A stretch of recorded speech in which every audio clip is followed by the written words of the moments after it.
Juste un mot, Monsieur le Président. D'abord, le RN se félicite que nos collègues, à la quasi-unanimité, aient validé l'alerte que nous avions lancée pour défendre les soignants, défendre nos services publics. Drôle de conception sur la forme, en revanche, de recopier en urgence notre vœu et notre alerte, ce à quoi, quand vous êtes réveillé ce matin, vous n'y avez pas pensé, mais à la limite, c'est pas très grave. Ça ressemble un petit peu à de la communication et des effets de manche, exactement ce que vous reprochiez à 30 secondes au Parti socialiste, mais c'est pas grave, c'est le fond qui importe. Je voudrais juste dire 2-3 chiffres. Pourquoi est-ce qu'on a lancé ce vœu? Pour défendre notre personnel soignant. Parce qu'en 2021, on a eu dans notre pays 21 millions de passages aux urgences. En 20 ans, ça a doublé.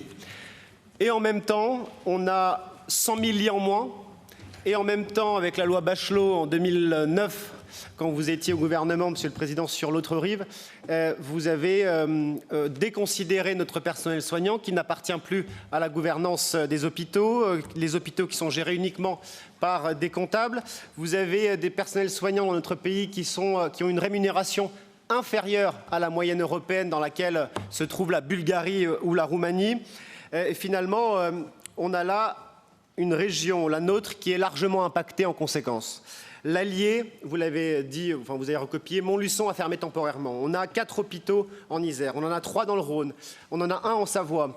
Et on a, au-delà de cela, un département comme l'Ain qui est dans le top 5 des départements qui ont le moins de médecins pour 100 000 habitants. On a donc une situation absolument catastrophique. La santé est un pilier de notre République, de la politique de santé.